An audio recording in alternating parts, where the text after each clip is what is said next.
Welcome back student, this is Ali Hamza. मैं हूं आप लोग केमिस्ट्री टीचर और आप लोग देख रहे हैं मेरे यूट्यूब चैनल केमिस्ट्री फन। आज हम बात करेंगे इंटर हेलोजेंस क्या होते हैं और पेपर के अंदर कौन कौन से ऐसे क्वेश्चंस हैं जो इंटर हेलोजेंस में से पूछे जाते हैं और बच्चों को उनका अक्सर पता नहीं चलता। आज हम सारी बातें डिटेल के साथ करने जा रहे हैं। सबसे पहले हम स्टार्ट करते हैं। This is F2, this is Cl2, this is Br2 and this is I2। Fluorine, chlorine, bromine, iodine. हमें नजर आ रहा है कि इन सब के अंदर दो दो एटम्स हैं और दोनों एटम सेम है और दे आर कॉल्ड हेलोजेंस। अगर मैं इनमें से डिफरेंट एटम्स को यानी दो डिफरेंट एटम्स को निकाल के जोड़ देता हूं और नया एक कंपाउंड बनाता हूं और उस कंपाउंड को मैं हेलोजन नहीं बोलूंगा, उस कंपाउंड को मैं इंटर हेलोजेंस बोलूंगा। अब इंटर हेलोजन क्यों बोलूंगा? बिकॉज वो डिफरेंट हेलोजन के साथ मिलने से बना है। तो मतलब ये हुआ, अगर डिफरेंट एटम्स हेलोजेंस के आपस में मिलके तो नए कंपाउंड्स बनाएंगे, उन कंपाउंड्स को इंटर हेलोजेंस कहा जाता है। Inter halogens, these are the compounds made up of the two or more different halogens. वो कंपाउंड्स जो दो डिफरेंट हेलोजेंस के साथ मिलने, दो या दो से ज्यादा डिफरेंट हेलोजेंस के साथ मिलने से बनते हैं, that will be called inter halogens. हम उनको इंटर हेलोजेंस कहते हैं। अब इसका मतलब ये हुआ कि हेलोजन दो भी मिल सकते हैं और दो से ज्यादा भी मिल सकते हैं। अब दो से ज्यादा मिलने का मतलब, एक हेलोजन होता है, एक एटम होता है, उस एटम के साथ एक हेलोजन भी लग सकता है, तीन भी लग सकते हैं, पांच भी लग सकते हैं। एक एटम, सेंट्रल एटम उसको बोलते हैं। सेंट्रल एटम के साथ एक एटम भी लग सकता है, तीन भी लग सकते हैं, पांच भी लग सकते हैं और सात भी लग सकते हैं। इसका मतलब ये हुआ, जो सेंट्रल एटम होता है, कभी अगर वो एक बॉन्ड बनाएगा उसकी वैलेंसी 1, अगर वो तीन बॉन्ड बनाएगा उसकी वैलेंसी 3, अगर वो पांच बॉन्ड बनाएगा उसकी वैलेंसी 5, अगर वो सात बॉन्ड बना ले उसकी valency 7। It means inter halogens के अंदर जो सेंट्रल एटम होता है, सेंट्रल हेलोजन होता है, उसकी वैलेंसी वेरी करती है। इंटर हेलोजेंस के अंदर सेंट्रल हेलोजन की वैलेंसी वेरी करती है। तो यही बात हमने दूसरे डेफिनेशन में लिखी है। ये ऐसी डेफिनेशन है जो मैं हर बुक के अंदर मिलती है, मैं इसको एक्सप्लेन करने जा रहा हूं। The compounds of different halogens among themselves, different halogens का आपस में मिलकर नए कंपाउंड्स बनाना, और उसके अंदर वेरिएबल वैलेंसी होती है सेंट्रल हेलोजन की। सेंट्रल हेलोजन की वैलेंसी वेरिएबल होती है।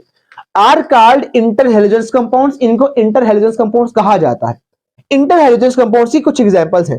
लाइक यहां पे क्लोरीन ने एक फ्लोरीन को अपने साथ लगाया है, क्लोरीन ने तीन फ्लोरीन को अपने साथ लगाया है, यहां पांच को लगाया, यहां इसकी वैलेंसी 1 है, यहां वैलेंसी 3 है, यहां वैलेंसी 5 है। यहां ब्रोमीन ने एक फ्लोरीन को लगाया तो वैलेंसी 1, यहां तीन को लगाया तो वैलेंसी 3, यहां पांच को लगाया वैलेंसी 5, वैलेंसी 7। आयोडीन ने एक फ्लोरीन को अपने साथ लगाया, आयोडीन ने तीन फ्लोरीन को लगाया, पांच को लगाया और सात को लगाया। इसका मतलब यह हुआ, सेंट्रल एटम जो भी होगा उसकी वैलेंसी वेरिएबल हो सकती है और इंटर हेलोजन में दो या दो से ज्यादा डिफरेंट हेलोजन अगर मिलेंगे तो उनको इंटर हेलोजन कहा जाता है। अब मैंने आपके साथ जो अभी डिटेल के साथ बात की उसमें मैंने कहा कि आयोडीन ने एक फ्लोरीन को अपने साथ लगाया। अब मुझे कैसे पता चला कि आयोडीन ने लगाया है कि फ्लोरीन ने लगाया है अपने साथ? तो मुझे यह पता चला, जो इनमें से फर्स्ट पे होगा वो हमारा सेंट्रल एटम होगा और जो बाद वाला होगा वो सराउंडिंग हेलोजन होंगे।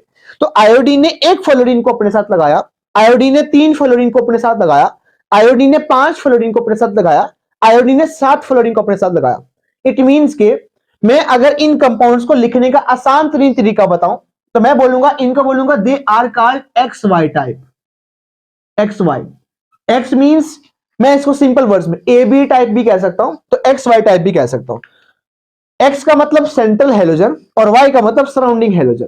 तो मतलब मेरे पास टाइप हो सकती है X Y type, X Y 3 type, X Y 7 type और एक्स वाई 5 टाइप और एक्स वाई 7 टाइप। मतलब जो हेलोजन होते हैं वो बाजुकात उसके साथ एक हेलोजन लगा होता है, बाजुकात 3, बाजुकात 5, बाजुकात 7। मैं आपसे क्वेश्चन बताऊंगा आपको यहाँ पे कि वैलेंसी 1, 3, 5 और 7 ही क्यों होती है, 2, 4 और 6 और 8 नहीं होती, वो क्यों नहीं होती, मैं वो सारी बातें यहां पे सिखाऊंगा आपको। अब यहां पे एक्स का मतलब, एक्स मीन सेंट्रल हेलोजन, यानी वो ऐसा हेलोजन होगा जिसने अपने साथ लगाना है। जैसे मैंने कहा आयोडीन ने लगाया हुआ है अपने साथ, आयोडीन फर्स्ट पे है, जो फर्स्ट वाला होता है वो एक्स है, वो सेंट्रल हेलोजन होगा, और जो वाई होगा वो सराउंडिंग हेलोजन होगा जिसने लगना है। तो वाई सराउंडिंग हेलोजन होगा जिसने लगना है और एक्स हमारा सेंट्रल हेलोजन होता है जिसके साथ लगना है। क्या सारे के सारे halogen, fluorine, chlorine, bromine, iodine, क्या सारे के सारे हेलोजन सेंट्रल हेलोजन के तौर पे काम कर सकते हैं? मेरा आंसर होगा नो। क्या सारे के सारे हेलोजन सराउंडिंग हैलोजन के तौर पे काम कर सकते हैं? मेरा आंसर होगा नो।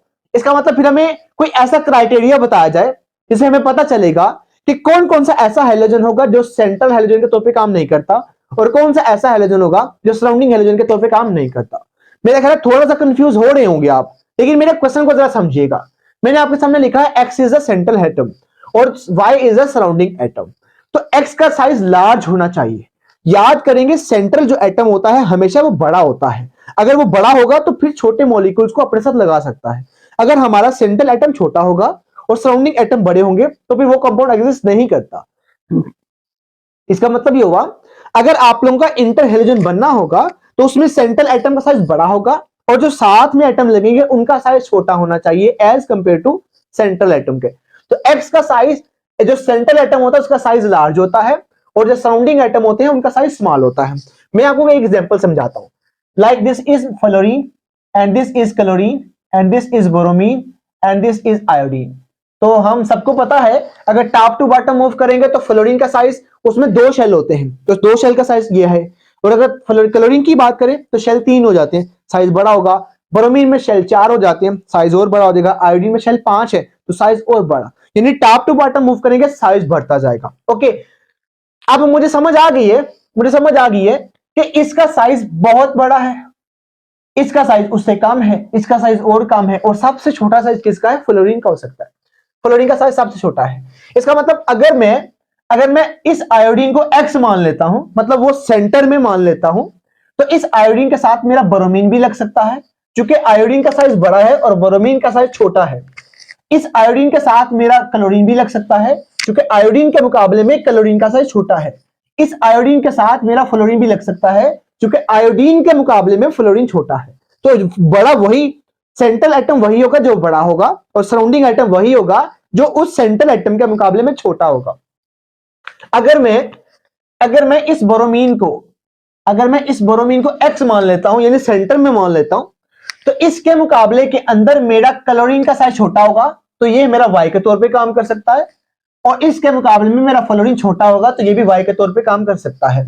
तो मेरा कभी भी ब्रोमीन के मुकाबले के अंदर आयोडीन कभी भी मेरा, अगर ब्रोमीन को आप एक्स मान लेते हो, अगर आप इसको एक्स मान लेते हो तो मेरा जो वाई होगा, ये आयोडीन कभी भी वाई नहीं हो सकता क्योंकि ब्रोमीन का साइज जो है वो आयोडीन के मुकाबले में छोटा है और आयोडीन का साइज बड़ा है। तो अगर मैं ब्रोमीन को एक्स मानूं और वाई को मैं आयोडीन को मैं वाई मानूं तो ये बात सही नहीं है। तो मतलब ये हुआ जिसका साइज बड़ा होगा उसको हमने एक्स मानना है, जिसका साइज छोटा होगा उसको हमने वाई मानना है। अब एक बात इसमें और भी है, फ्लोरीन की इलेक्ट्रोनेगेटिविटी 4.0, इसकी इलेक्ट्रोनेगेटिविटी 3.0, इसकी इलेक्ट्रोनेगेटिविटी 2.8 और इसकी इलेक्ट्रोनेगेटिविटी 2.5। हम एक बात और भी समझ आ गई है, जिसका साइज बहुत बड़ा होता है उसकी इलेक्ट्रोनेगेटिविटी सबसे कम होती है। तो अगर साइज आपका लार्ज होगा तो इलेक्ट्रोनेगेटिविटी बहुत कम होती है और अगर आपका साइज बहुत स्मॉल होता है तो इलेक्ट्रोनेगेटिविटी बहुत ज्यादा होती है। तो अगर हम साइज के साथ भी कंपैरिजन करें ना तो इलेक्ट्रोनेगेटिविटी का कंपैरिजन खुद ही हो जाएगा। अगर हम साइज के साथ भी देखेंगे ना तो इलेक्ट्रोनेगेटिविटी का कंपैरिजन खुद ही हो जाएगा।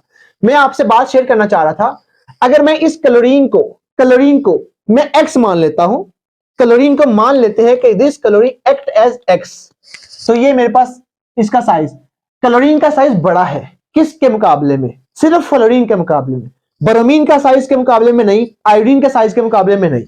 तो क्लोरीन का साइज बड़ा है एज कंपेयर टू फ्लोरीन। सो अगर आप क्लोरीन को एक्स मानोगे ना तो सिर्फ फ्लोरीन ही है जो वाई के तौर पे काम करेगा, बाकी इन दोनों में से वाई के तौर पे काम कोई भी नहीं करेगा।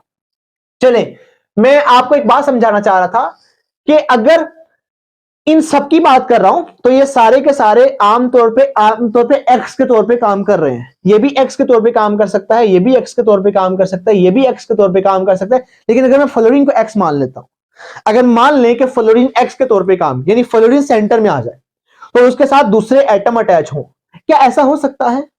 मेरा ख्याल ऐसा नहीं होना चाहिए क्योंकि फ्लोरीन का साइज तो बहुत छोटा है तो बाकियों का साइज उसके मुकाबले में बहुत बड़ा है। तो छोटा कभी भी सेंटर में नहीं आ सकता और बड़े कभी भी सराउंडिंग में नहीं आ सकते। इसका मतलब यह हुआ फ्लोरीन मेरा सेंटर में नहीं आ सकता। तो मैं यहां बात लिखने जा रहा हूं कि यहां पे जो फ्लोरीन होता है वो can never B x. Fluorine मेरा कभी भी एक्स नहीं हो सकता क्योंकि फ्लोरीन का साइज क्या है, बहुत स्मॉल है, और इसकी इलेक्ट्रोनेगेटिविटी बहुत ज्यादा है। जिसका साइज स्मॉल और इलेक्ट्रोनेगेटिविटी ज्यादा हो वो हमेशा वाई के तौर पे काम करेगा और एक्स के तौर पे काम नहीं करेगा। मैं यही बात यहां पे लिखी है। चलिए आप आयोडीन की बात कर लें। मैं अगर आयोडीन को मान लेता हूं कि आयोडीन ना मेरा वाई के तौर पे काम करेगा, और इसके साथ आप एक्स लगाएं कोई भी, मतलब आयोडीन को मैं वाई के तौर पे, और आपने सेंटर में कुछ चीज रखनी है, तो आयोडीन के मुकाबले में साइज बड़ा किसी का भी नहीं है। इसका मतलब आयोडीन किसी के सराउंडिंग में नहीं लग सकता, आयोडीन किसी के सराउंडिंग में नहीं लग सकता, वो हमेशा सेंटर में ही आएगा। क्योंकि इन सब में से बड़ा साइज आयोडीन का है, तो आयोडीन हमेशा सेंटर में आएगा, उसके बाकी सारे सराउंडिंग में आएंगे।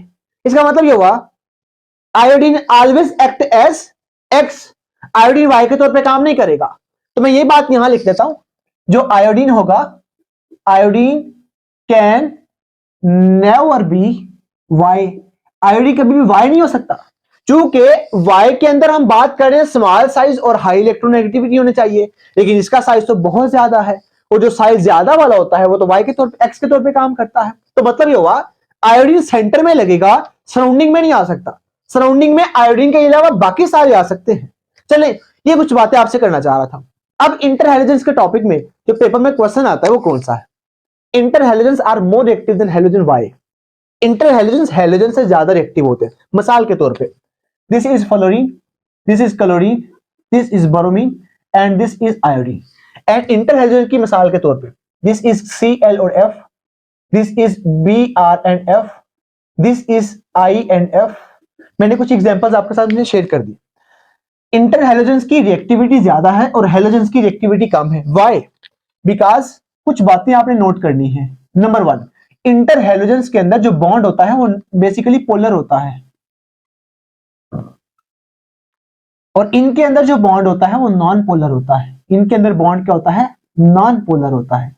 हैलोजेंस आर नॉन पोलर, और पोलैरिटी की वजह से इसकी रिएक्टिविटी ज्यादा है। दूसरी बात, नंबर 2, इंटरहैलोजेंस की जो बॉन्ड लेंथ होती है, बॉन्ड लेंथ होती है वो ज्यादा होती है, और जो हैलोजेंस की होती है बॉन्ड लेंथ जो होती है वो कम होती है। और बॉन्ड लेंथ अगर ज्यादा होती है तो एटम दूर दूर होंगे तो कोई भी आके इजीली बॉन्ड को तोड़ सकता है। इसके अंदर ओवरलैपिंग कम होती है, बॉन्ड दूर होगा तो ओवरलैपिंग कम होगी, तो मतलब बॉन्ड की स्ट्रेंथ कम हो जाएगी, तो बॉन्ड को तोड़ना आसान हो जाएगा, तो इसकी रिएक्टिविटी बढ़ जाएगी। नंबर 3, इसकी जो बॉन्ड एनर्जी होती है वो भी बहुत कम होती है, बॉन्ड एनर्जी बहुत कम होती है। और नंबर 3, इसकी जो बॉन्ड एनर्जी होती है वो बहुत ज्यादा होती है, तो बॉन्ड एनर्जी ज्यादा होगी तो तोड़ना मुश्किल होगा, बॉन्ड एनर्जी कम होगी तो तोड़ना आसान होगा, और अगर आसानी से टूट जाएगा तो इसकी रिएक्टिविटी बढ़ जाएगी। तो interhalogens they are more reactive than halogens due to these reasons. आपने 3 बातें अपने माइंड में बिठा लेनी है। मैं आपसे कुछ बातें और करना चाह रहा हूं। मैंने डेफिनेशन में कहा है इंटरहैलोजेंस में सेंट्रल हैलोजन होता है, उसकी ऑक्सीडेशन, उसकी वैलेंसी वेरिएबल होती है। अब कभी वो वैलेंसी 1 शो करता है, कभी 3, कभी 5, कभी 7, वाई? मैं सारी बातें आयोडीन से स्टार्ट करने जा रहा हूं। आयोडीन का atomic number 53, electronic configuration krypton, krypton का एटॉमिक नंबर 36 होता है। 36, इसका 10 इलेक्ट्रॉन यहां पे, 2 यहां पे, फिर 2, फिर 2, फिर 1, तो सारे मिला के बोलेंगे 53 हो जाएंगे, एटॉमिक नंबर 53। अब हम बात यूं करते हैं कि इस केस में अगर तो इसके पास सिर्फ यही अनपेयर एटॉमिक ऑर्बिटल रहता है, हमने वैलेंस बॉन्ड थ्योरी में कहा है कोई एटम उतने बॉन्ड बनाएगा जितने उसके पास अनपेयर एटॉमिक ऑर्बिटल होते हैं। इसके पास अनपेयर एटॉमिक ऑर्बिटल 1 है तो ये कितने बॉन्ड बनाएगा? सिर्फ और सिर्फ 1। अगर ये 1 बॉन्ड बनाएगा तो हमारे पास जो एग्जांपल्स आती हैं वो आती है यहां पे IF, हमारे पास एग्जांपल आती है ICl, हम बात करते हैं IBr।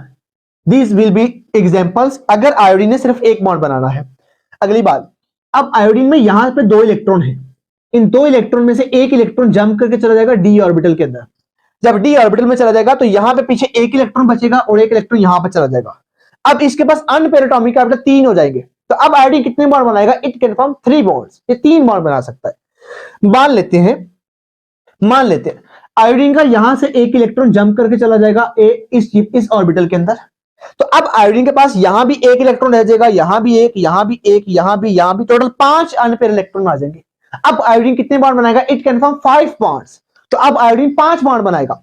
आप मान लो कि आयोडीन में से यहां से भी 1 इलेक्ट्रॉन जंप करके चला गया है यहां पे, तो अब इलेक्ट्रॉन इसके पास भी 1 रह जाएगा, यहां भी 1, यहां भी, तो तो आयोडीन के पास 7 एटॉमिक ऑर्बिटल अनपेयर हो जाएंगे। तो ये अब कितने बॉन्ड बनाएगा? It can form 7 bonds. तो बात हमें समझ आ जानी चाहिए, आयोडीन कभी वैलेंसी हमें 1 शो करेगा, कभी 3 शो करेगा, कभी 5 शो करेगा और कभी 7 शो करेगा। और मैं आपको बताना चाहता हूं कि इसके अंदर वैलेंसी 2 नहीं होती, वैलेंसी 4 नहीं होती, वैलेंसी 6 नहीं होती, वैलेंसी 8 नहीं होती। मेरा ख्याल है आपको खुद ही समझ आ गई है कि वैलेंसी इस तरह क्यों नहीं आती, क्योंकि इसके पास जब इलेक्ट्रॉन जंप करके जाता है तो कभी भी इसके पास अनपेयर एटॉमिक ऑर्बिटल 2 नहीं होते, कभी भी 4 नहीं होते, कभी भी 6 नहीं होते, कभी भी 8 नहीं होते, 1 3 5 7 और यही इसके पास अनपेयर एटॉमिक ऑर्बिटल बचते हैं। तो इसका बॉन्ड, इसकी औकात 1 बॉन्ड बनाने की है, 3 बॉन्ड बनाने की है, 5 की है और 7 की है। तो ये ऑक्सीजन स्टेट शो करेगा 1 3 5 एंड 7। इसीलिए हमने यहां पे लिखा है कि XY type, XY3 type, XY5 type और XY7 टाइप। इसीलिए हमने इंटर हैलोजेंस के बारे में यही बातें लिखी हैं। तो ये आयोडीन इतने बॉन्ड बना सकता है। अब आप लोगों ने अगर इस क्वेश्चन का जवाब बताना है कि इंटर हैलोजेंस की वेरिएबल वैलेंसी क्यों होती है, तो हमें ये बात बोलेंगे क्योंकि इनके पास d ऑर्बिटल वेकेंट होता है, खाली पड़ा होता है। इलेक्ट्रॉन एक्साइटेड स्टेट में जाते हैं और वो जंप करके d ऑर्बिटल में जाके अनपेयर एटॉमिक ऑर्बिटल ज्यादा कर देते हैं। जब अनपेयर एटॉमिक ऑर्बिटल ज्यादा हो जाएंगे तो उसकी वैलेंसी इंक्रीज कर जाएगी। चले एक बात तो समझ आ गई कि इसके अंदर, इनके अंदर वेकेंट d ऑर्बिटल होता है और उसकी वजह से हमारे पास अनपेयर्ड एटॉमिक ऑर्बिटल्स इंक्रीज हो जाते हैं due two electron jump. Electron के जंप होने की वजह से हमारे अनपेयर एटॉमिक ऑर्बिटल इंक्रीज कर जाते हैं, जिसकी वजह से वैलेंसी बढ़ जाती है। चले सारी बातें आपको समझ आ गई हैं। याद रखिएगा जो फ्लोरीन होता है उसके पास नो डी ऑर्बिटल, इसके पास डी ऑर्बिटल नहीं होता। अगर डी ऑर्बिटल नहीं होता तो क्या इसका इलेक्ट्रॉन जंप करके कहीं पर जाएगा? तो मेरा आंसर होगा नो। जब इलेक्ट्रॉन जंप करके जाएगा ही नहीं तो इसकी वैलेंसी इंक्रीज करेगी? नो, फ्लोरीन की वैलेंसी इंक्रीज ही नहीं करती क्योंकि इसके पास वेकेंट डी ऑर्बिटल है ही नहीं। तो इसकी वैलेंसी ऑलवेज क्या रहती है? इसकी वैलेंसी ऑलवेज 1 रहती है। तो फ्लोरीन हमेशा 1 बॉन्ड बनाएगा। तो हमें बाकी सारे 1 भी बना सकते हैं, 3 भी बना सकते हैं, 5 भी और 7 भी, लेकिन फ्लोरीन सिर्फ 1 बनाता है। चूंकि फ्लोरीन के पास डी ऑर्बिटल नहीं होता, बाकी सबके पास डी ऑर्बिटल पड़ा हुआ है। ये भी डी पड़ा हुआ है, इसके पास भी डी पड़ा हुआ है, सबके पास है। चले मैं आपके साथ ना आखिरी ये क्वेश्चन है, question number 3। IF7 is possible while Cl and F7 does not possible। मैंने आपसे बात की है आयोडीन के साथ 7 फ्लोरीन लग सकते हैं, लेकिन क्लोरीन के साथ 7 फ्लोरीन नहीं लग सकते। ऐसी रीजन क्या है? आयोडीन का साइज बहुत बड़ा है। जब आप लोगों ने ना एक बहुत बड़ा टेबल लगाया हो, गोल मेज लगाई है, 7 लोग बैठ के खाना खा रहे हो, अगर आपने अचानक वो टेबल आपकी टूट गई है, आपने बाहर से छोटी टेबल मंगवाई है और उस टेबल को आपने सेंटर में छोटी टेबल को रखा है। आप मुझे एक बात बताएं, क्या 7 के 7 लोग वैसे ही बैठ सकते हैं? नो, आपको लोग कम करने पड़ेंगे। जब वो लोग करीब आएंगे टेबल के पास तो उनमें से 2 कम से कम 1 या 2 लोग निकल जाएंगे। तो बात करना क्या चाह रहा हूं, जब मेरे पास आयोडीन था बहुत बड़ा तो 7 फ्लोरीन आसानी के साथ लग गए। क्लोरीन का साइज आयोडीन के मुकाबले में छोटा है तो 7 फ्लोरीन तो कभी भी नहीं लग सकते। तो फ्लोरीन जो हमारे होंगे वो पहले से कम हो जाएंगे। तो फ्लोरीन मैक्सिमम 5 लग सकते हैं, 7 नहीं लग सकते due to smaller size of chlorine as compared to iodine.